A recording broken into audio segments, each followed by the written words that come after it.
വിശുദ്ധ ഖുർആനിലെ ഒരു കുഞ്ഞൻ സൂറത്ത്, ചെറിയ സൂറത്ത്, സ്ഥിരമായി നാം ഓതാറുള്ള സൂറത്താണ്. ഈ സൂറത്ത് ഓതാത്ത ഒരാളിൽ നിന്നും ഒരു ദിവസം ഒരാളിൽ നിന്നും കടന്നു പോകുന്നില്ല. അത്രമേൽ നമ്മുടെ ജീവിതത്തിനോട്, നമ്മുടെ ഹൃദയത്തിനോട് ചേർന്ന് കിടക്കേണ്ട സൂറത്താണ് ഈ സൂറത്ത്. ആ സൂറത്തിൻ്റെ ഒട്ടനവധി അമലുകളും മഹത്വങ്ങളൊക്കെയാണ് നമ്മളിതിൽ പറയുന്നത്. നിങ്ങളിത് കേട്ടാൽ നിങ്ങൾക്ക് ഉപകാരപ്പെടും. ഈ സൂറത്ത് ഇത്രയും ദിവസം പാരായണം ചെയ്യുമ്പോൾ ഇത്രമേൽ ഇതിന് മഹത്വങ്ങളുണ്ടെന്നും ഇത്രയും കാര്യങ്ങൾ ഇതുകൊണ്ട് നേടിയെടുക്കാൻ കഴിയുമെന്നൊക്കെ മനസ്സിലാക്കുമ്പോഴുണ്ടാകുന്ന അനുഭൂതി, അത് ആത്മാർത്ഥതയുള്ളവർക്ക്, ഇഖ്ലാസുള്ളവർക്ക്, സ്ഥിരമായി ഓതുന്നവർക്ക്, ജീവിതത്തിലേക്ക് ചേർത്ത് വെക്കുന്നവർക്ക് അത് വലിയ അറിവായിരിക്കും. ഇൻഷാ അല്ലാഹ് കൃത്യമായി കാര്യങ്ങൾ മനസ്സിലാക്കാനും പഠിക്കാനുമുള്ള തൗഫീഖ് നമുക്കൊക്കെ നൽകി അനുഗ്രഹിക്കുമാറാകട്ടെ. ഈ സൂറത്ത് ഭൗതികമായിട്ടുള്ള ഏതേതു വേദനകളിൽ നിന്നും ശമനം ലഭിക്കാൻ കാരണമാകുമെന്നുള്ളതാണ്. ഇത് സ്ഥിരമായി ഓതുകയാണെങ്കിൽ അവൻ്റെ ശാരീരികമായ അവയവങ്ങൾക്കുണ്ടാകുന്ന വേദനകൾ, അതേപോലെ തന്നെ മനസ്സിനുണ്ടാകുന്ന വേദന, മാനസികമായി അവൻ തളർന്നു കിടക്കുമ്പോൾ ആ തളർച്ചയിൽ നിന്ന് രക്ഷ ലഭിക്കാൻ ഒരാളെയും അവനെ തകർക്കാൻ കഴിയൂല. അത്രമേൽ സവിശേഷമായ സൂറത്താണ് ഈ സൂറത്ത്. അല്ലാഹു സുബ്ഹാനഹു വ തആല കാര്യങ്ങൾ കൃത്യമായി പഠിക്കാനും മനസ്സിലാക്കാനും അത് ജീവിതത്തിലേക്ക് ചേർക്കാനുമുള്ള തൗഫീഖ് നൽകി അനുഗ്രഹിക്കുമാറാകട്ടെ. ഈ സൂറത്തിന് ഇത്രയും പേരുകളുണ്ടെന്ന് നിങ്ങൾക്ക് ആദ്യമായിട്ടായിരിക്കാം ഒരുപക്ഷെ അറിവുണ്ടായിരിക്കുക. ഈ സൂറത്തിൻ്റെ പേരുകൾ കൊണ്ടൊക്കെ അർത്ഥമാക്കുന്നത് ഇതാണ് എന്ന് നിങ്ങൾ ആദ്യമായിട്ടായിരിക്കും മനസ്സിലാക്കിയിട്ടുണ്ടായിരിക്കുക. അതുകൊണ്ട് തന്നെ ഇതിനെക്കുറിച്ച് നിങ്ങൾക്ക് പറയുമ്പോൾ നിങ്ങൾക്കിതിൻ്റെ ഏതു ഭാഗമാണ് നിങ്ങളെ വല്ലാതെ, നിങ്ങളുടെ മനസ്സിനെ പിടിച്ചു കുലുക്കിയത്, നിങ്ങൾക്ക് വല്ലാതെ ഇഷ്ടപ്പെട്ടത്, ഇതിൻ്റെ ഏതു പേരും ഏതുമായി ബന്ധപ്പെട്ട വിഷയവുമാണ് എന്നുള്ളത് താഴെ എഴുതി അറിയിച്ചാൽ ഇത് കാണുന്നവർക്ക്, കമൻറ്റ് വായിക്കുന്നവർക്ക് അത് കൂടുതൽ കാണാനുള്ള പ്രചോദനമാകും ഇൻഷാ അല്ലാഹ്. അതുകൊണ്ട് ഇത് കേൾക്കുന്നവരൊക്കെ നിങ്ങൾക്ക് ഈ പറഞ്ഞതിൽ ഏതാണ് ഇഷ്ടപ്പെട്ടത് എന്നുള്ളതൊന്ന് എഴുതി അറിയിക്കണം ഇൻഷാ അല്ലാഹ്. വിശുദ്ധ ഖുർആനിലെ സൂറത്തുൽ ഇഖ്ലാസിനെ കുറിച്ചാണ് നമ്മൾ ചർച്ച ചെയ്യുന്നത്. സൂറത്തുൽ ഇഖ്ലാസിന് ഒട്ടനവധി മഹത്വങ്ങളുണ്ട് ഇൻഷാ അല്ലാഹ്. സൂറത്തുൽ ഇഖ്ലാസിൻ്റെ 20 പേരുകളും 20 സവിശേഷതകളും 20 അമലുകളുമാണ് നമ്മൾ ഇന്ന് ചർച്ച ചെയ്യുന്നത്. വിഷയത്തിലേക്ക് പ്രവേശിക്കുന്നതിൻ്റെ മുമ്പ് എല്ലാ ദിവസവും സൂചിപ്പിക്കാറുള്ളത് പോലെ തന്നെ നേരിട്ട് കാണാനുള്ള ഡേറ്റ് ചൊവ്വാഴ്ചകളിൽ മാത്രമാണ്. ചൊവ്വാഴ്ച നേരിട്ട് വരാൻ വേണ്ടി ബുക്ക് ചെയ്യാൻ വിളിക്കേണ്ടത് ഞായറാഴ്ച 10 മണിക്കാണ്. ഞായറാഴ്ച 10 മണിക്ക് വിളിച്ച് ബുക്ക് ചെയ്തതിന് ശേഷം മാത്രമാണ് വരേണ്ടതെന്ന് ഓർമ്മപ്പെടുത്തുകയാണ്.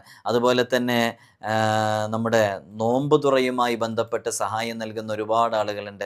നോമ്പ് തുറയിലേക്ക് 50 പേർക്ക്, 20 പേർക്ക്, 10 പേർക്കൊക്കെ സഹായം നൽകാൻ കഴിയുന്നവർ വളരെ പെട്ടെന്ന് അത് അറിയിക്കുകയും ചെയ്താൽ നമ്പർ ഇതിൽ കൊടുത്തിട്ടുണ്ട്. വലിയ സന്തോഷമാകും ഇൻഷാ അല്ലാഹ്. വിശുദ്ധ ഖുർആനിലെ സൂറത്തുൽ ഇഖ്ലാസ്, അതിന് നമ്മളൊക്കെ സാധാരണ പറയാറുള്ള പേര് ഇഖ്ലാസ് സൂറത്ത് തന്നെയാണ് അല്ലേ. ഒരു മരണ വീട്ടിൽ പോയാൽ സൂറത്തുൽ ഇഖ്ലാസ് ഓതും അല്ലേ. യാസീൻ ഓതുകയാണെങ്കിലും ഫാത്തിഹ ഓതി സൂറത്തുൽ ഇഖ്ലാസും ഫലഖും നാസും ഓതിയിട്ടല്ലാതെ നമ്മൾ ദുആ ചെയ്യാറില്ല. സൂറത്തുൽ ഇഖ്ലാസ് ഓതാത്ത ഒരാളുടെ ദിവസവും, ഒരാളിൽ നിന്നും ഒരു ദിവസവും കടന്നു പോകുന്നില്ല എന്നുള്ളതാണ്. നമ്മുടെ ജീവിതത്തിൽ നിന്നൊന്നും അങ്ങനെ ഒരു ദിവസം കടന്നു പോകുന്നില്ല. നിങ്ങളുടെയും ജീവിതത്തിൽ അങ്ങനെ തന്നെ ആയിരിക്കും എന്ന് വിചാരിക്കുന്നു. സൂറത്തുൽ ഇഖ്ലാസ് എല്ലാവരും എല്ലാ ദിവസവും ഓതാറുണ്ട്. അപ്പോൾ അതിൻ്റെ മഹത്വങ്ങൾ നമ്മൾ കൃത്യമായി മനസ്സിലാക്കണമല്ലോ. ഇതിന് ഒന്നാമത്തെ പേര്, ആദ്യമായിട്ട് ഏറ്റവും കൂടുതൽ പ്രചാരമുണ്ടായ പേര്, അത് ഇഖ്ലാസ് എന്ന പേര് തന്നെയാണ്. എന്താണ് ഇഖ്ലാസ് എന്ന പേരിൻ്റെ അർത്ഥം? ഇഖ്ലാസ് ഉണ്ടായിരിക്കുക, സംശുദ്ധമായത് അല്ലേ, അതാണ് അതിൻ്റെ പേര്. മഹാനരായ ഖത്താദ റളിയല്ലാഹു അൻഹു പറയുന്നുണ്ട്, ഈ പേരിന് കാരണം ഇതിൽ ശുദ്ധമായ തൗഹീദ് മാത്രമാണുള്ളത്. നിങ്ങൾ ആ ഖുർആനിൻ്റെ ആയത്തുകളിലേക്ക് നോക്കൂ. ഖുൽ ഹുവല്ലാഹു അഹദ്, അള്ളാഹു ഏകനാണെന്ന് പറയുകയാണ്. അള്ളാഹു സ്വമദ്, അവൻ സ്വമദാണെന്ന് പറയുകയാണ്. ലം യലിദ് വലം യൂലദ്, അവൻ പ്രസവിച്ചവനും പ്രസവിക്കപ്പെട്ടവനുമല്ല എന്ന് പറയുകയാണല്ലേ. അള്ളാഹുവിൻ്റെ ഏകത്വത്തിനെ കുറിച്ച്, അവൻ്റെ വഹദാനിയത്തിനെ കുറിച്ച് പറയുന്ന സൂറത്താണ് ഇത്. അതുകൊണ്ട് തന്നെയാണ് ഈ പേരിൻ്റെ പ്രധാനപ്പെട്ട കാരണം അതിൽ ശുദ്ധമായ തൗഹീദ് മാത്രമാണ്, സംശുദ്ധമായ തൗഹീദ് അല്ലേ. ലം യലിദ് വലം യൂലദ് വലം യകുല്ലഹു കുഫുവൻ അഹദ്. എത്ര കൃത്യമാണ് ആ ആയത്തുകൾ. അള്ളാഹുവിൻ്റെ ഏകത്വത്തിന് അത് കൃത്യമായി വിശദീകരിക്കുകയാണ്. അതുകൊണ്ട് തന്നെ ഇതിൽ അള്ളാഹുവിൻ്റെ വഹദാനിയത്തിന്, ശുദ്ധമായ തൗഹീദ് മാത്രമാണ് ഇതിൽ പരാമർശിക്കുന്നത്. ഭൗതികവും പാരത്രികവുമായ മറ്റു വേറെ ഒരു കാര്യവും അതിൽ പരാമർശിക്കുന്നില്ല. അതുകൊണ്ട് തന്നെയാണ് ഈ സൂറത്തിന് സൂറത്തുൽ ഇഖ്ലാസ് എന്ന പേര് വരാനുള്ള കാരണം. ചില ആളുകൾ പറയുന്നു ഇഖ്ലാസ് എന്ന് പറഞ്ഞാൽ രക്ഷപ്പെടുത്തൽ എന്നൊരർത്ഥം ഇഖ്ലാസ് എന്ന പദത്തിനുണ്ട്. അതുകൊണ്ട് തന്നെ ഈ സൂറത്ത് ഓതുന്നവൻ ഭൗതികമായ വേദനകളിൽ നിന്നും, മരണവെപ്രാളങ്ങളിൽ നിന്നും, ദുരിതങ്ങളിൽ നിന്നും, നിന്നും, ഖബറിൻ്റെ ശിക്ഷകളിൽ നിന്നൊക്കെ, ഖിയാമത്ത് നാളിലെ ഭീകരതകളിൽ നിന്നൊക്കെ അവന് രക്ഷപ്പെടാൻ കാരണമാകുമെന്നുള്ളതാണ്. നിങ്ങളൊന്ന് മനസ്സിലാക്കൂ, ഖിയാമത്ത് നാളിൻ്റെ ഭയാനകത എത്ര വലിയ ഭയാനകതയാണല്ലേ. നമ്മൾ അതിൽ നിന്ന് രക്ഷപ്പെടാൻ സൂറത്തുൽ ഇഖ്ലാസ് മതിയാകുന്നതാണ്. നമ്മൾ എല്ലാ ദിവസവും 5 വഖത്ത് ഫർള് നിസ്കാരത്തിന് ശേഷം അത്തഹിയ്യാത്തിൽ ഒമിൻ ഫിത്നത്തിൽ മഹ്യാ വൽ മമാത്തി ഒമിൻ ഫിത്നത്തിൽ മസീഹി ദജ്ജാൽ, ദജ്ജാലിൻ്റെ ഫിത്ന അത്രമേൽ ശക്തമായതുകൊണ്ടാണല്ലോ നമ്മളങ്ങനെ പ്രത്യേകമായിട്ട് അള്ളാഹുവിനോട് ദുആ ചെയ്യുന്നത് 5 വഖത്ത് ഫർള് നിസ്കാരത്തിലും. അപ്പോൾ നോക്കൂ, ആ ദജ്ജാലിൻ്റെ ഫിത്നയുൾപ്പെടെയുള്ള എല്ലാ ഫിത്നകളെ തൊട്ടും, ഖിയാമത്ത് നാളിൻ്റെ ഭയാനകതകളെ തൊട്ടും, അതേപോലെ തന്നെ ഖബറിലെ ശിക്ഷയെ തൊട്ട് പേടിക്കാത്ത ആരാ ഈ ദുനിയാവിലുള്ളത്? സഹാബാക്കളൊക്കെ ഖബർ കണ്ട കരയുമായിരുന്നത്രേ. ഉസ്മാൻ റളിയല്ലാഹുവിനോട് ചോദിക്കുന്നുണ്ട്, എന്തിനാണ് അങ്ങനെ കരയുന്നതെന്ന്. അവ്വലു മൻസിലിൻ മിൻ മനാസിലിൽ ആഖിറ, അത് പരലോക വീടുകളിൽ ആദ്യ വീടാണത്. അവിടെ രക്ഷപ്പെട്ടാൽ എല്ലായിടങ്ങളിലും രക്ഷപ്പെടും, അവിടെ പരാജയപ്പെട്ടാൽ പിന്നെ പോയി. എല്ലാവരും പേടിയോടുകൂടെ കണ്ടിരുന്ന ആ ഖബറിൽ രക്ഷപ്പെടാൻ നമ്മുടെ ശരീരത്തിൻ്റെ അവയവങ്ങളിലെ ബാഹ്യമായ ഭാഗങ്ങളിലൊക്കെ ഉണ്ടാകുന്ന വേദനകൾ, മാനസികമായ പ്രയാസങ്ങൾ, ഇതൊക്കെ നീങ്ങാൻ സൂറത്തുൽ ഇഖ്ലാസ് കാരണമാകുമെന്നുള്ളതാണ്. മാത്രമല്ല സൂറത്തുൽ ഇഖ്ലാസിന് മറ്റൊരു നേട്ടവും കൂടെയുണ്ട്. ഞാനത് എന്താണെന്ന് കൃത്യമായി തുറന്നു പറയുന്നില്ല. ഇത് അറിയുന്ന ഒരുപാട് ഉമ്മമാരും ഉപ്പമാരും ഉണ്ടാവും. അവർക്കൊരു പ്രചോദനമാകാൻ വേണ്ടിയിട്ട് താഴെ എഴുതി അറിയിക്കുക. ഈ സൂറത്തുൽ ഇഖ്ലാസുമായി ബന്ധപ്പെട്ടൊരു പ്രത്യേക എണ്ണത്തിൽ ഓതിക്കഴിഞ്ഞാൽ 70,000 തഹ്ലീൽ ചൊല്ലുന്ന ഒരു രൂപമുണ്ടല്ലോ. 70,000 തഹ്ലീൽ ചൊല്ലിയാൽ എന്താണോ നമുക്ക് ലഭിക്കുന്നത്, അതേപോലുള്ളൊരു നേട്ടവുമായി ബന്ധപ്പെട്ട് സൂറത്തുൽ ഇഖ്ലാസിനെ പറയാറുണ്ട്. നിങ്ങൾക്ക് ആർക്കെങ്കിലും അത് അറിയുമെങ്കിൽ എഴുതി അറിയിക്കൂ. അള്ളാഹു തൗഫീഖ് നൽകട്ടെ. പല നാടുകളിലും അത് ചെയ്തു വരുന്നുണ്ട്. ഒരാൾ മരണപ്പെട്ട് കഴിഞ്ഞാൽ അവരുടെ പാരത്രിക ലോക ഗുണത്തിന് 70,000 തഹ്ലീൽ ചൊല്ലാറുണ്ട്. അതേപോലെ സൂറത്തുൽ ഇഖ്ലാസുമായി ബന്ധപ്പെട്ടിട്ടും ഒരു അമലുണ്ട്. ഇൻഷാ അല്ലാഹ് അള്ളാഹു കാര്യങ്ങൾ കൃത്യമായി പഠിക്കാൻ നമുക്ക് തൗഫീഖ് നൽകട്ടെ. അപ്പോൾ ഒന്നാമത്തെ പേര് സൂറത്തുൽ ഇഖ്ലാസ്, നമ്മളതിനെക്കുറിച്ച് പറഞ്ഞു. രണ്ടാമത്തെ സൂറത്തു തഫ്രീദ് എന്നാണ്. അത് ഏകത്വത്തിൻ്റെ അധ്യായം എന്നുള്ള അർത്ഥത്തിന്. സൂറത്തു തജ്രീദ്, തനിമയുടെ അധ്യായം എന്നീ അർത്ഥങ്ങളൊക്കെ വരുന്നത്. തൗഹീദിൻ്റെ സൂറത്ത് എന്ന് ഈ സൂറത്തിന് പറയാൻ തന്നെ കാരണം, ഈ സൂറത്തിൽ അള്ളാഹുവിൻ്റെ വഹദാനിയത്തുമായി ബന്ധപ്പെട്ട വിഷയങ്ങളാണ് ഇതിൽ പറയുന്നത്. ഞാൻ നേരത്തെ സൂചിപ്പിച്ചല്ലോ, ഈ സൂറത്തിൽ അങ്ങനെയുള്ള വിഷയങ്ങളാണ്, ആ വിഷയങ്ങൾ മാത്രമാണ് ഈ സൂറത്തിൽ പ്രതിപാദിക്കുന്നത്. അള്ളാഹുവിൻ്റെ ഏകത്വത്തിനെ കുറിച്ച്, അള്ളാഹുവിൻ്റെ അധികാരത്തിനെ കുറിച്ച്, അള്ളാഹുവിൻ്റെ മഹത്തായ സവിശേഷമായ ഗുണത്തിനെ കുറിച്ചാണ് പറയുന്നത്. അടുത്ത പേര് നോക്കൂ, സൂറത്തുൻ നജാ എന്നതിന് പേരാണ്. നജാ എന്താ നജാ എന്ന് പേര് വരാൻ കാരണം, ഈ പേര് ഇതിന് വരാൻ കാരണം ഇതിൻ്റെ കോണ്ടൻറ്റ്, ഇതിൻ്റെ ഉള്ളടക്കം എന്ന് പറയുന്നത് തൗഹീദാണ്, മോചനാധ്യായം എന്നാണ് ഇതിൻ്റെ അർത്ഥം. അപ്പോൾ മനുഷ്യൻ്റെ ഭൗതികവും പാരത്രികവുമായ എല്ലാ ദുരിതങ്ങളും അകറ്റാനുള്ള ഒരൊറ്റമൂലിയാണ് തൗഹീദ്. അപ്പോൾ ഇഹത്തിൽ പരത്തിലൊക്കെ നമുക്ക് വളരെ പെട്ടെന്ന് ഈ ഇഹലോകത്തുള്ള എല്ലാ കഷ്ടതകളിൽ നിന്നും പ്രയാസങ്ങളിൽ നിന്നും രക്ഷ ലഭിക്കാനും, പരലോകത്തുള്ള എല്ലാ പ്രയാസങ്ങളിൽ നിന്ന് രക്ഷ ലഭിക്കാനൊക്കെ, മോചനം ലഭിക്കാനൊക്കെ കാരണമാകുന്ന സൂറത്താണ് സൂറത്തുൻ നജാ എന്ന് പേരുണ്ട്. പേരിടുമ്പോൾ ശ്രദ്ധിക്കണം കേട്ടോ. പേര് നമ്മുടെ മക്കൾക്കിടുമ്പോൾ, ഞാൻ ഇതിൻ്റെ ഇടയ്ക്കേ പറയാനുള്ളൊരു ഓർമ്മ വന്നത്, അതുകൊണ്ടാണ് ഇത് പറയുന്നത്. നമ്മൾ നമ്മുടെ മക്കൾക്ക് പേരിടുമ്പോൾ വളരെയധികം ശ്രദ്ധിക്കണം. ഇപ്പോൾ ഇതിലൊരുപാട് പേരുകൾ പറയുന്നുണ്ട്. ഓരോ പേരും അതിൻ്റെ അർത്ഥവും അവരിൽ ഫലിക്കും എന്നുള്ളതാണ്. ലിഅന്ന ലിൽ ഇസ്മി തഅ്സീറൻ ലിൽ മുസമ്മയാത്ത്. ഓരോ ഇസ്മുകൾക്കും അത് പേര് വെക്കപ്പെട്ടത് എന്തിനാണോ അതിൽ തഅ്സീർ ചെയ്യിക്കാൻ പറ്റും. അതിൽ അവരുടെ സ്വഭാവ രൂപീകരണത്തെ അത് ബാധിക്കുന്നതാണ്. അപ്പോൾ നമ്മുടെ കുട്ടികൾക്ക് നമ്മൾ നല്ല പേരുകളാണ് എപ്പോഴും ഇടേണ്ടത്. നല്ല പേരുകളാണെന്ന് പറഞ്ഞാൽ, നല്ല പേരുകൾ ഇടുമ്പോഴാണ് ആ കുട്ടികൾ നല്ല രൂപത്തിലേക്ക് വളർന്നു വരികയുള്ളൂ. അത് അവരുടെ മുത്തുനബി സല്ലല്ലാഹു അലൈഹി വസല്ലം തങ്ങളുടെ മുമ്പിലേക്ക് വന്ന എത്രയോ പേരുകൾ ഹബീബായ തങ്ങൾ മാറ്റി കൊടുത്തിട്ടുണ്ട്. നിങ്ങൾക്ക് അറിയാവുന്നതുണ്ടെങ്കിൽ എഴുതി അറിയിക്കും. മുമ്പ് നമ്മൾ പറഞ്ഞിട്ടുണ്ട്, ഹബീബായ തങ്ങൾ നിൻ്റെ പേരിന് ഇങ്ങനെയല്ല, നീ ഇങ്ങനെയാണെന്ന് പറഞ്ഞിട്ട് മാറ്റിക്കൊടുത്ത പഴയ പേരും പുതിയ പേരൊക്കെ നമ്മൾ മുമ്പ് വീഡിയോയിൽ വിശദീകരിച്ചതാണ്. നല്ല പേരുകൾ ഇടണം. ഹബീബായ തങ്ങൾ പറഞ്ഞു, ഇന്നക്കും തുദഅന യൗമൽ ഖിയാമത്തി ബി അസ്മാഇക്കും വ അസ്മാഇ ആബായിക്കും ഫഅഹ്സിനു അസ്മാഅക്കും. നിങ്ങളുടെ പിതാക്കന്മാരെയൊക്കെ, നിങ്ങളെയും നിങ്ങളുടെ പിതാക്കന്മാരെയും പരലോകത്ത് പേരുകൾ, നിങ്ങളുടെയും നിങ്ങളുടെ പിതാക്കന്മാരുടെ പേരുകൾ കൊണ്ടുമാണ് പരലോകത്ത് വിളിക്കപ്പെടുക. അതുകൊണ്ട് ഫഅഹ്സിനു അസ്മാഅക്കും, നിങ്ങൾ നിങ്ങളുടെ പേരുകൾ നന്നാക്കുവിൻ എന്ന് മുത്തനബി സല്ലല്ലാഹു അലൈഹി വസല്ലം നിങ്ങൾ പറഞ്ഞിട്ടുണ്ട്. അപ്പോൾ പേരിടാൻ ഒരു ഓർഡറൊക്കെ ഉണ്ട്, ആ ഓർഡർ അനുസരിച്ചാണ് ഉണ്ട്. അള്ളാഹ്ക്ക് ഏറ്റവും ഇഷ്ടമുള്ള പേര് അഹബ്ബുൽ അസ്മാഇ ഇലല്ലാഹി തആല അബ്ദുല്ലാഹി വ അബ്ദുറഹ്മാൻ.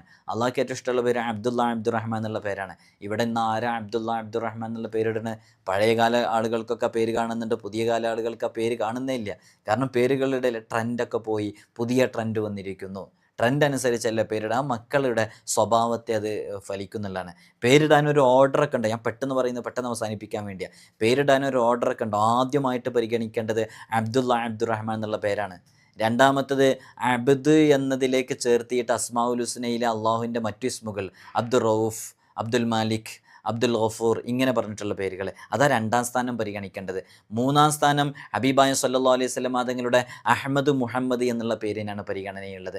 ആ മൂന്നാം സ്ഥാനം കഴിഞ്ഞാൽ പിന്നെ നാലാം സ്ഥാനം മുത്തുനബി സല്ലല്ലാഹു അലൈഹി വസല്ലം തങ്ങളുടെ അഹ്മദ് മുഹമ്മദ് എന്ന പേരുകളല്ലാത്ത മറ്റു പല പേരുകളുണ്ട്, ത്വാഹ, യാസിൻ തുടങ്ങിയ പേരുകൾ. അത്തരം പേരുകളെയാണ് പരിഗണിക്കേണ്ടത്. അത് കഴിഞ്ഞിട്ട് സ്വാലിഹീങ്ങളുടെ ഔലിയാക്കളുടെ പേരാണ് പരിഗണിക്കേണ്ടത്. ഇങ്ങനൊരു ഓർഡർ അതിനുണ്ട്, കൃത്യമായിട്ട് ഓർഡർ ഉണ്ട്. ആ ഓർഡർ ഇങ്ങനെ പോന്ന് ഏറ്റവും അവസാനമാണ് ഏത് കിടക്കുന്നത്. അതും ഇല്ലെങ്കിൽ നല്ല അർത്ഥമുള്ള പേരുകളെ പരിഗണിക്കുക എന്നുള്ളത്. നമ്മൾ നേരെ ഉൾട്ടയാണ്. ഏറ്റവും ഫസ്റ്റ് പരിഗണിക്കുന്നത് അർത്ഥമുള്ള പേരുകളാണ്. അർത്ഥം നോക്കിയിട്ടല്ല. മഹാന്മാരുടെ പേരാണെങ്കിൽ അവിടെ അർത്ഥം നോക്കേണ്ട കാര്യമില്ല, ബറക്കത്ത് നമ്മുടെ ജീവിതത്തിൽ ഉണ്ടാകുന്നുള്ളതാണ്. ഇത് പേരിടുമ്പോഴൊക്കെ നമ്മൾ ശ്രദ്ധിക്കേണ്ടത്, നമ്മൾ നല്ല സ്വാലിഹീങ്ങളുടെ അടുക്കലും സയ്യിദന്മാരുടെ തങ്ങന്മാരുടെ അടുക്കൽ ആലിമീങ്ങളുടെ അടുക്കലൊക്കെ പോയിട്ട് എനിക്കിങ്ങനെ മോനിക്കൊരു പേര് വേണം, ഒരു പേര് പറഞ്ഞു തരുമെന്ന് നല്ല സ്വാലിഹീങ്ങളോട് പോയിട്ട് പറയുക. അവരെന്ത് പേരാണോ പറയുന്നത് അതങ്ങനെ അങ്ങ് ഇടുക. അപ്പോൾ അതിൽ വലിയ ബറക്കത്തുണ്ടാവും. നിങ്ങൾ മഹാനരായ സി എം വലിയുള്ളാഹിനെ കുറിച്ചൊക്കെ കേട്ടിട്ടില്ലേ? സി എം വലിയുള്ളാഹി തങ്ങളൊക്കെ ഓരോരുത്തരൊക്കെ ആ പേരങ്ങ് ഇട്ട് കഴിഞ്ഞാൽ അതങ്ങനെ സംഭവിച്ചു പോവുകയാണ്. എത്രയോ കറാമത്തുകൾ പലരും പറയുന്നത് പലരുടെ അനുഭവങ്ങളിലുണ്ട്. എനിക്കൊക്കെ നേരിട്ട് ഞാനുമായി ബന്ധപ്പെട്ട ഒരാളുടെ മകനുമായി ബന്ധപ്പെട്ട് മക്കളില്ലാതെ പ്രയാസപ്പെട്ടുകൊണ്ടിരിക്കുന്ന സമയത്ത് പെട്ടെന്ന് പറഞ്ഞു, ഇനി സി എം വലിയുള്ളാഹിനെ കാണാൻ വേണ്ടി പോയി. അപ്പോൾ മഹാനായ ഷെയ്ഖ് അവർകൾ അവിടുന്ന് പറഞ്ഞു, ഇനി പേടിക്കണ്ട, നിങ്ങൾക്ക് ഇന്നാലിന്ന പേരുള്ളൊരു കുട്ടി ഉണ്ടാകും എന്ന് പറഞ്ഞു. അങ്ങനെ ആ കുട്ടിയുടെ പേര് എത്രയോ മുമ്പാണ് പറയുന്നത്, അത് ആൺകുട്ടിയുടെ പേരാണ് പറയുന്നത്. ആ പേരെന്നെ ഇടണമെന്നും പറഞ്ഞു. അങ്ങനെ ആ പേരെന്നെ ഇടുകയും ചെയ്ത്. അൽഹംദുലില്ലാ. ഒരുപാട് അനുഭവങ്ങൾ നമ്മുടെ ജീവിതത്തിലുണ്ട്. അപ്പോൾ മഹാന്മാർ എന്തു പറയുന്നോ, സ്വാലിഹീങ്ങൾ എന്തു പറയുന്നോ ആ പേരങ്ങിട്ട് അതിൽ വലിയ ബറക്കത്തുണ്ടാവും. ഞാൻ ആ വിഷയം ദീർഘമായി പോകുന്നുണ്ട് പറയുന്നില്ല. അതുകൊണ്ട് നിങ്ങളുടെ മക്കളുടെ പേരുകളൊക്കെ നന്നാക്കുക. ഇനി ഇതിൻ്റെ താഴെ കുറേ ആൾക്കാർ എൻ്റെ മോൻ്റെ പേര് അതാണ്, അതിൻ്റെ അർത്ഥം എന്താണ്, നമ്മളിവിടെ അതൊന്നുമല്ല പറഞ്ഞത്. ഏറ്റവും പരിഗണിക്കേണ്ട പേരുകളുണ്ട്. അതൊക്കെ പരിഗണിച്ച് കിട്ടുന്നില്ലെങ്കിൽ മാത്രമാണ് ഇങ്ങനെയൊക്കെ പേരിട്ട ആളുകൾ, എത്ര ആളുകൾ നല്ല പേരുകൊണ്ട് മാത്രം നല്ല ബറക്കത്തുണ്ടായിട്ടുണ്ട്. അതുകൊണ്ട് വളരെയധികം ശ്രദ്ധിക്കുക. പേരിനെ കുറിച്ച് പറഞ്ഞപ്പോൾ പറഞ്ഞാണ്. പിന്നെ അടുത്തത് സൂറത്തുൽ ഇഖ്ലാസിൻ്റെ പേരാണ് സൂറത്തുൽ വിലായ എന്നുള്ള പേര്. എന്താ സൂറത്തുൽ വിലായ എന്ന് പറഞ്ഞാൽ? വിലായത്ത് ലഭിക്കാനുതകുന്ന അധ്യായം എന്നാണ്. വിലായത്ത് എന്ന് പറഞ്ഞാൽ ഒരു റിപ്പോർട്ടിൽ പറയുന്നുണ്ട്, ഒരാൾ സുബ്ഹിയുടെ 2 റക്അത്ത് സുന്നത്ത് നിസ്കരിക്കാൻ തുടങ്ങി. അയാൾ ഫാത്തിഹ ഓതിക്കഴിഞ്ഞു. അപ്പോൾ മുത്തനബി സല്ലല്ലാഹു അലൈഹി വസല്ലം തങ്ങൾ പറഞ്ഞു, നീ വിലായത്തിൻ്റെ സൂറത്ത് ഓതുക എങ്കിൽ രക്ഷപ്പെടും എന്നുള്ളത്. അപ്പോൾ അദ്ദേഹം കാഫിറൂന സൂറത്ത് ഓതി. തുടർന്ന് നബി സല്ലല്ലാഹു അലൈഹി വസല്ലം തങ്ങൾ രണ്ടാമത്തെ റക്അത്തിൽ ഫാത്തിഹ ഓതി കഴിഞ്ഞപ്പോൾ നബി സല്ലല്ലാഹു അലൈഹി വസല്ലം തങ്ങൾ പറഞ്ഞു, വിലായത്തിൻ്റെ സൂറത്ത് ഓതുക രക്ഷപ്പെടുമെന്ന്. ആ സമയത്ത് അവർ ഖുൽ ഹുവല്ലാഹു അഹദ് എന്ന് പറയുന്ന സൂറത്ത് ഓതി. ഈ സൂറത്ത് പതിവാക്കിയാൽ ഔലിയാക്കളുടെ കൂട്ടത്തിലായിത്തീരും. ഈ സൂറത്തിലുള്ള ആശയം ശരിക്കും ഉൾക്കൊണ്ടാൽ അള്ളാഹുവിനെ അവൻ അറിയും. അള്ളാഹുവിൻ്റെ ഏതു പരീക്ഷണങ്ങളും സസന്തോഷം സഹിക്കാൻ സാധിക്കുന്നതുമാണ്. ആഫത്തുകളെ റഹ്മത്തായി കാണാൻ കഴിയും, അവയെ അനുഗ്രഹങ്ങളായി ഗണിക്കും. ആഫത്ത് മുസീബത്തുകളൊക്കെ റഹ്മത്തായിട്ട് സംഭവിക്കുന്നതാണ്. എവിടെയെങ്കിലുമൊക്കെ എന്തെങ്കിലും മുസീബത്തുകൾ അപകടങ്ങളിലൊക്കെ പെടുമ്പോൾ അത് അവന് നേരെ ഖൈറായിട്ടാണ് സംഭവിക്കുക. ഇപ്പോൾ ചില ആളുകളൊക്കെ പറഞ്ഞു കേട്ടിട്ടുണ്ട്, വർഷങ്ങളായി കണ്ണിലെണ്ണയൊഴിച്ച് കാത്തിരുന്ന് ഒരു വീടുണ്ടാക്കി, അധ്വാനിച്ചുണ്ടാക്കിയതാ. 60-70 വയസ്സിൽ ആ വീടുണ്ടാക്കാനുള്ള സമ്പത്തുണ്ടായത്. അങ്ങനെ അധ്വാനിച്ച് കഷ്ടപ്പെട്ട ഒരു വീടുണ്ടാക്കി. അങ്ങനെ ആ വീടുണ്ടാക്കി അതിലിങ്ങനെ താമസിക്കുന്നതിൻ്റെ ഇടയിൽ കുറേ കടം അതിൻ്റെ പിന്നാലെ വന്നു. പിന്നെ ജീവിതത്തിലൊരു വലിയ റാഹത്ത് കിട്ടുന്നില്ല, ഈ കടം വീട്ടാനുണ്ട്.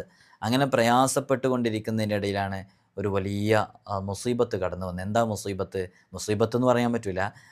അവൻ്റെ വീടിൻ്റെ തൊട്ട് ചാരിയിട്ടാണ് പ്രധാന ഹൈവേ കടന്നു പോകുന്നത്. ഇപ്പോൾ ഒരു ഹൈവേ വരുന്നുണ്ടല്ലോ, എക്സ്പ്രസ് ഹൈവേ, അത് കടന്നു വരുന്നത്.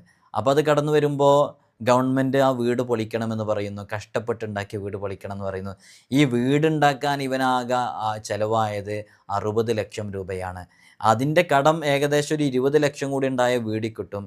പക്ഷേ ഗവൺമെൻറ് അവന് 2 കോടി രൂപയാണ് കൊടുത്തത്. അവിടെ നിന്ന് ആ വീട് മാറ്റിയിട്ട് മറ്റൊരു സ്ഥലത്ത് വീട് വെക്കാനും അതിനുള്ള ആവശ്യങ്ങൾക്കും വേണ്ടിയിട്ട്. നോക്കൂ, ഇവിടെ ഒരു പ്രയാസം വന്നപ്പോൾ ആ പ്രയാസം അവന് അനുഗ്രഹമായി സംഭവിച്ചു അല്ലേ. സൂറത്തുൽ ഇഖ്ലാസിൻ്റെ ഒരു മഹത്വമാണത്. ഞാൻ നിങ്ങൾക്ക് മനസ്സിലാകുന്നൊരു ഉദാഹരണം, ഇത് ഇല്ലാത്തൊരു ഉദാഹരണം പറഞ്ഞല്ല കേട്ടോ, ഇതെനിക്കറിയാവുന്ന ഒരു കുടുംബം, ആ കുടുംബം ഞാനുമായിട്ട് ബന്ധമുള്ള ഒരു വീട്ടുകാരുടെ യാഥാർത്ഥ്യത്തിൽ നടന്നൊരു സംഭവമാണ് ഞാനീ പറഞ്ഞത്. അപ്പോൾ ചിലപ്പോൾ നമുക്ക് ചില ആഫത്തുകൾ അനുഗ്രഹമായിട്ട് മാറുമെന്നുള്ളതാണ്. അള്ളാഹു നമുക്ക് അവൻ ഇഷ്ടപ്പെടുന്ന രൂപത്തിൽ നമ്മുടെ ജീവിതത്തെ ക്രമപ്പെടുത്താനുള്ള തൗഫീഖ് നൽകി അനുഗ്രഹിക്കുമാറാകട്ടെ. ഈ സൂറത്തിന് സൂറത്തുൻ നിസ്ബത്ത് എന്ന പേരുണ്ട്. ഇങ്ങനെ പേര് വരാനുള്ള കാരണം എന്താ വെച്ചാൽ, ഖുറൈശികൾ ഹബീബായ തങ്ങളോട് പറഞ്ഞു, റബ്ബിനെക്കുറിച്ച് വിവരിച്ച് തരാൻ വേണ്ടി പറഞ്ഞപ്പോൾ ആ സമയത്താണ് ഈ സൂറത്ത് വന്നത്. അതുകൊണ്ട് തന്നെയാണ് ഈ സൂറത്തിന് ഇങ്ങനെ ഒരു പേര് വന്നത്. എല്ലാ വസ്തുക്കൾക്കുമുണ്ട് ഒരു നിസ്ബയുണ്ടാകും, ഒരു ബന്ധം, ഒരു തറവാട്. അപ്പോൾ ഖുൽഹു അല്ലാഹു ആകുന്നു അള്ളാഹുവിൻ്റെ നിസ്ബ. സ്വമദ് എന്നാൽ ഉള്ളു പൊള്ളയല്ലാത്തത് എന്നാണ് അർത്ഥം. ഖുറൈശികൾ ഹബീബായ സല്ലല്ലാഹു അലൈഹി വസല്ലം തങ്ങളെ കളിയാക്കി പറയാറുണ്ടായിരുന്നു. ആട്ടിടയ നേതാവ് എന്നൊക്കെ പറഞ്ഞിട്ട് തൻ്റെ യജമാനന സ്നേഹം പ്രകടിപ്പിക്കുന്നു, യജമാനൻ്റെ നിസ്ബയായ ഖുൽഹു അല്ലാഹു ഓതുന്നു, ഇങ്ങനെയൊക്കെ പറഞ്ഞ് പരിഹസിക്കാറുണ്ടായിരുന്നു എന്നുള്ളതാണ്. അതുകൊണ്ട് തന്നെ ഇഖ്ലാസ് സൂറത്തോടൊപ്പം രഹസ്യങ്ങൾ വെളിപ്പെടുന്നു. അതിറങ്ങുമ്പോൾ കൂടെ 70,000 മലക്കുകളുണ്ടായിരുന്നു. അവർ ഓരോ ആകാശം പിന്നിടുമ്പോഴും അവിടെയുള്ളവർ ചോദിച്ചു എന്താണിത് എന്ന്. അപ്പോൾ അവർ പറഞ്ഞു ഇത് റബ്ബിൻ്റെ നിസ്ബയാണെന്ന് പറഞ്ഞു. നോക്കൂ നിങ്ങളെ, ഖുൽഹു അല്ലാഹു എന്ന് പറയുന്ന സൂറത്തുൽ ഇഖ്ലാസ് ഇറങ്ങുമ്പോൾ അത് 70,000 മലക്കുകളുടെ അകമ്പടിയോടുകൂടെയാണ് ഇറങ്ങിയത്. സൂറത്തുൽ മാരിഫ എന്നും ഇതിന് പേരുണ്ട്, ബ്രഹ്മജ്ഞാന സൂറത്ത് എന്നുള്ള പേര്. ഒരാൾ വന്നിട്ട് 2 റക്അത്ത് നിസ്കരിച്ചു, അപ്പോൾ അവർ ഖുൽഹു അല്ലാഹു ഓതി. അപ്പോൾ ഹബീബായ തങ്ങൾ പറഞ്ഞു, ഇത് ഇയാൾ തൻ്റെ റബ്ബിനെ അറിഞ്ഞു, റബ്ബിൻ്റെ മാരിഫത്ത് ഇയാൾക്ക് ലഭിച്ചു എന്ന് പറഞ്ഞു. അതുകൊണ്ടാണ് ഇതിന് സൂറത്തുൽ മാരിഫ എന്നുള്ള പേര് വരാനുള്ള കാരണം. മറ്റൊന്ന് സൂറത്തുൽ ജമാൽ എന്ന പേരുണ്ട്. നിങ്ങൾക്കിതിൽ ഇഷ്ടപ്പെട്ട പേരേതെന്ന് പറയണേ. സൂറത്തുൽ ജമാൽ സൗന്ദര്യാധ്യായം. ഹബീബായ തങ്ങൾ അള്ളാഹു സുന്ദരൻ, അവൻ സൗന്ദര്യത്തെ സ്നേഹിക്കുന്നു. അപ്പോൾ ഒരാൾ ചോദിച്ചു, അള്ളാഹുവിൻ്റെ ദൂതരെ, എന്താണ് സൗന്ദര്യം എന്നാൽ എന്താണ് ഇവിടെ വിവക്ഷ? അപ്പം മുത്തുനബി സല്ലല്ലാഹു അലൈഹി വസല്ലം തങ്ങൾ പറഞ്ഞു, അള്ളാഹുവിൻ്റെ സൗന്ദര്യത്തിൻ്റെ വിവക്ഷ അവൻ ഏകനും ആശയ കേന്ദ്രവനുമാണ്. അവനാണ് എല്ലാവരുടെയും ആശ്രയം, അവനാണ് ആശ്രയ കേന്ദ്രം. അവന് പിതാവോ സന്താനമോ അല്ല, നിസ്തുലനാണവൻ. അതാണവൻ്റെ സൗന്ദര്യം. അള്ളാഹുവിൻ്റെ ദാസൻ്റെ സൗന്ദര്യം ഈ ഗുണങ്ങളെയെല്ലാം ഗ്രഹിക്കലും ഉൾക്കൊള്ളലുമാണ്. നിങ്ങൾ നോക്കൂ, ഈ പേര് വരാനുള്ള കാരണം ഇതാണ്, സൂറത്തുൽ ജമാൽ എന്ന് പേര് വരാൻ കാരണം. പിന്നെ അടുത്ത് സൂറത്തുൽ മുഷഖ്ഷഖത്ത് എന്നുള്ള പേരുണ്ട്. ശമനാധ്യായനം എന്നാണ് ഇതിൻ്റെ അർത്ഥം, ശമനാധ്യായം എന്നാണ് അർത്ഥം. ഈ സൂറത്തോതിയാൽ ഷിർക്കാകുന്ന രോഗം ശമിക്കുന്നു. കാഫിറൂന സൂറത്തിനും ഈ പേരുണ്ട്, അതും ഷിർക്കിനുള്ള ഔഷധമാണ്.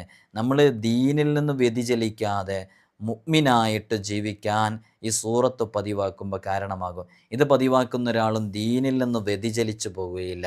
സൂറത്തുൽ മുഅവ്വദത്ത് എന്നുള്ള ഇതിനൊരു പേരുണ്ട്.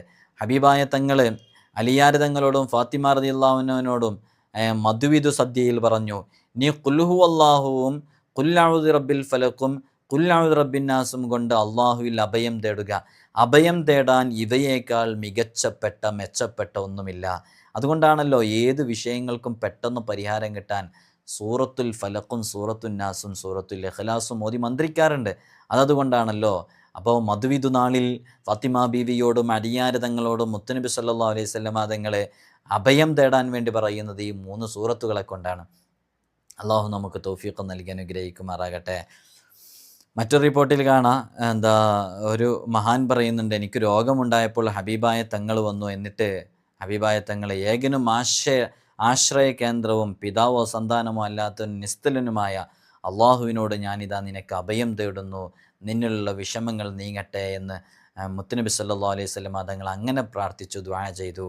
പിന്നീട് നബി സല്ലല്ലാഹു അലൈഹി വസല്ലം തങ്ങൾ പറഞ്ഞു, ഉസ്മാൻ താങ്കൾ ഇങ്ങനെ അഭയം തേടുക, ഇതുപോലെ അഭയം തേടാൻ വാക്കുകൾ വേറെയില്ല എന്ന്. നിങ്ങൾ നോക്കൂ, സൂറത്തുൽ ഇഖ്ലാസ് നമ്മൾ സ്ഥിരമായി ഓതുന്നതാണ്.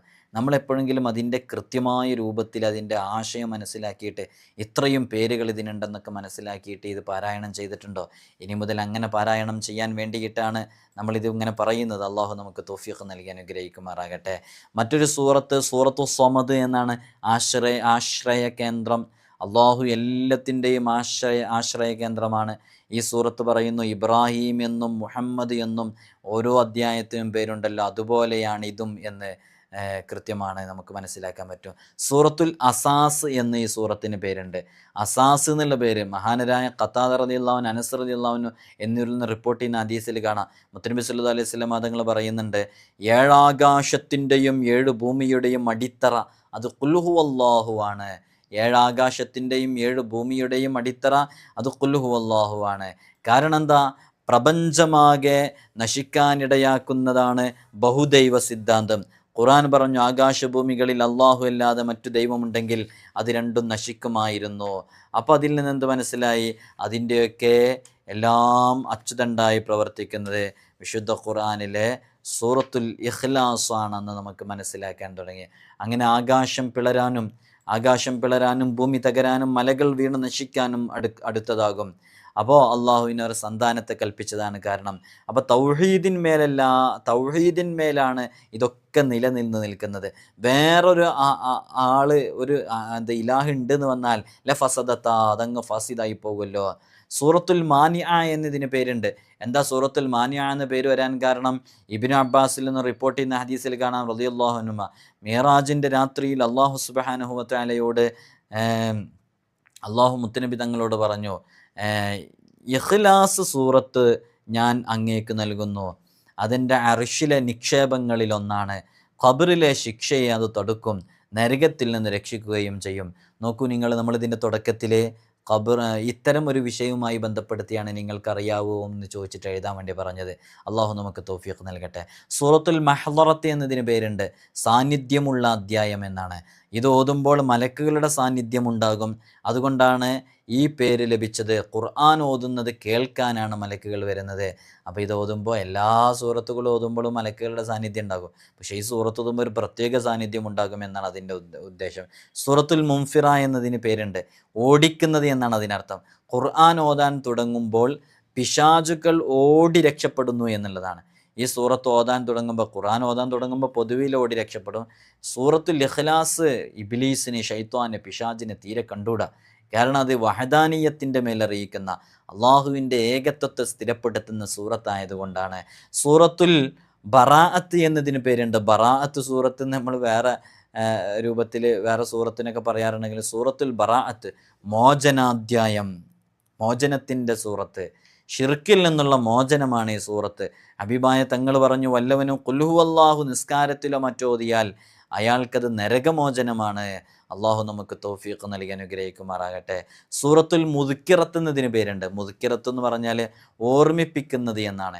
ഈ സൂറത്ത് ശുദ്ധമായ തൗഹീദിനെ ഓർമ്മിപ്പിക്കുന്നു. അശ്രദ്ധവാന്മാരെ തട്ടിയുണർത്തി ബോധവാന്മാരാക്കുകയും ചെയ്യുന്നു. അതുകൊണ്ട് സൂറത്തുൽ മുദ്ക്കിറത്ത്, ഓർമ്മിപ്പിക്കുന്ന സൂറത്ത് എന്നതിന് പേരുണ്ട്. സൂറത്തുൻ നൂർ സൂറത്ത്, തേജസ്.